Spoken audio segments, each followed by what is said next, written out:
त्वतीरे मरणं तु मङ्गलकरं दैवैरपि शलाद्यते शङ्करस्तं मनुजं सहस्रनयने द्रष्टुं सदा तत्परम् अयानतं सविता सहस्रकिरणैः प्रत्युग्धो अभूत् सदा पुण्योऽसौ वृषगो अथवा गरुडगं किं मंदिर यास्यति।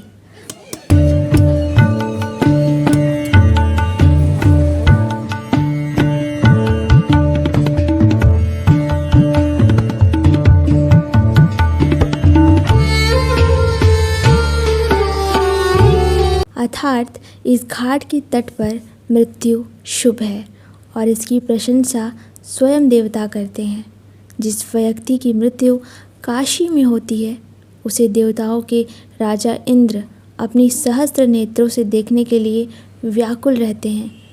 सूर्य देव भी उस जीवात्मा को शरीर त्याग आता देख अपनी 1000 किरणों से उसका स्वागत करते हैं।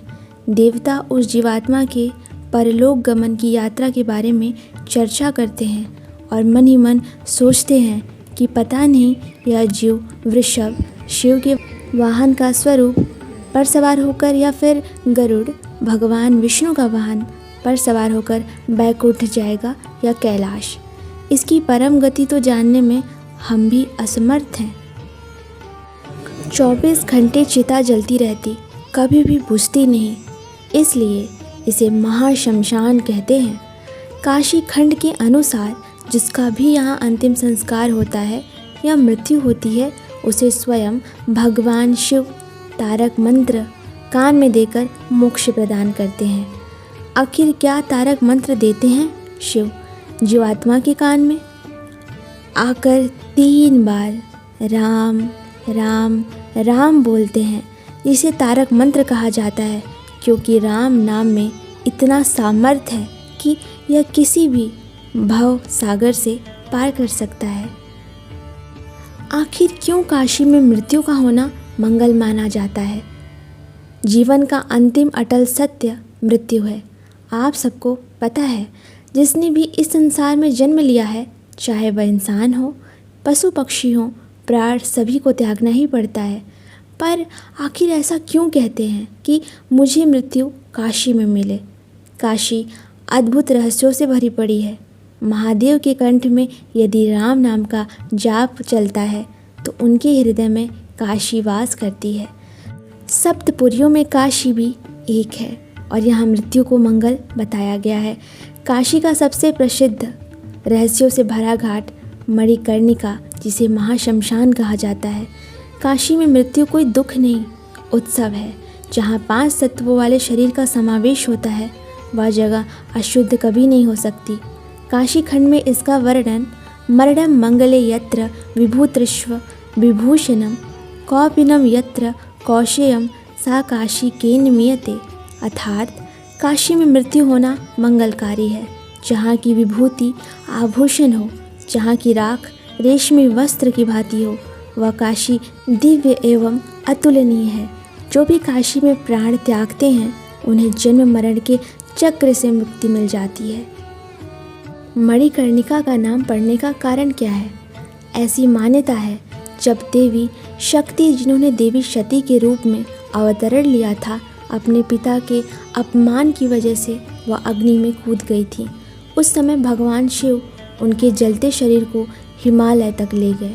उस समय भगवान विष्णु ने भगवान शिव की ऐसी स्थिति देखकर अपने सुदर्शन चक्र देवी आदिशक्ति अर्थात सती के जलते हुए शरीर पर फेंका, जिससे उनके शरीर के 51 टुकड़े हो गए। जहाँ भी उनके शरीर के टुकड़े गिरे उन्हें शक्तिपीठ घोषित किया गया।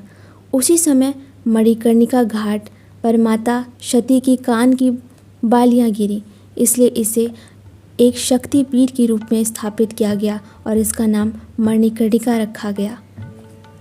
मणिकर्णिका घाट पर एक कुआं है जिसे मणिकर्णिका कुंड के नाम से जाना जाता है। इसे भगवान विष्णु ने बनवाया था। विष्णु चरण पाद, जहाँ पर भगवान विष्णु ने हजारों साल तपस्या की, फिर उन्होंने अपने सुदर्शन से इसका निर्माण किया। तो यहाँ पर भगवान शंकर और माता पार्वती स्नान करने आए थे। उससे निर्माण किया था। और इसको निर्माण करने के लिए उनको क्यों किया था निर्माण, उनने जो अपना पसीना निकल रहा था उसमें इसमें एकत्रित हुआ था। इसका डेली पानी निकाला जाता है। अभी इसका पानी पूरा निकाल दिया गया है इस मोटर से। अब इसमें जो झर है, जो अंदर से पानी आता है, वो रात भर में ये फिर से भर जाएगा। ये जहाँ तक ये बैक्टीरिया दिखा देना, यहाँ तक ये, और इसका जल भी आप देखोगे बहुत शीतल रहेगा। स्नान करने के बाद एक नई ऊर्जा उत्पन्न होती है। पाप धुलते हैं मंत्रों से। यहाँ जैसे कि अपन जो शुद्ध स्नान हर रोज करते हैं, आम स्नान है, नहाए धोए क्या हुआ, मन का मैल न जाए, मीन सदा जल में रहे, धोए बास न जाए। मगर जब हम मंत्रों सहित स्नान होते हैं, और मंत्रों सहित स्नान के साथ साथ महासंकल्प होता है, उससे इंसान के अनेक पाप होते हैं। इसमें स्त्रियां नहा सकती हाँ, स्त्री पुरुष सब नहाते हैं। तो रात के मतलब 12 बजे के बाद? हाँ, दिन में 12 दिन में 12 हाँ, बजे। 11:30 बजे से स्नान चालू हो जाता है, 12 साढ़े 12 बजे तक होता है। पर खाली होता है, तांडव करने लगे। तांडव से उनकी मस्तक। जब भगवान शिव स्नान कर रहे थे तो उनके कान की बाली से एक मणि कुएं में गिर गया। इसीलिए इस स्थान का नाम मणिकर्णिका कुंड नाम से चुना गया। भारत में शमशान घाट आम तौर पर मानव बस्ती के बाहरी इलाके में या उससे बाहर होता है, परंतु काशी में यह बिल्कुल बीच में है। जैसे भारत को दुनिया की नाभि कहा जाता है और काशी भारत की नाभि है, वैसे ही मणिकर्णिका काशी की नाभि है। घाट के दक्षिणी छोर से प्रवेश करने पर आपको दाह संस्कार में इस्तेमाल होने वाली लकड़ियों, विभिन्न पेड़ों की गुणवत्ता की विशाल ढेर मिलेंगे। आपको दाह संस्कार के लिए मंच पर डोम मजदूर और पुरोहित काम करते हुए दिखाई देंगे। घाट की उत्पत्ति प्राचीन है, जो वैदिक काल 1500 से 500 ईसा पूर्व से जुड़ी है। कई लोगों के लिए यह घाट आध्यात्मिक केंद्र भी है, जो सांत्वना प्रदान करता है और जीवन का सही अर्थ समझने में मदद करता है। यहाँ पर क्या देख सकते हैं? यहाँ पर देखने योग्य है शमशान भूमि, मणिकर्णिका कुंड, शमशान मंदिर, रत्नेश्वर महादेव, तारकेश्वर महादेव, बाबा मशान नाथ मंदिर, विष्णु पादुका मंदिर, काशी करवट मंदिर। काशी में मृत्यु पाना उत्सव है जो बहुत ही मंगलकारी है।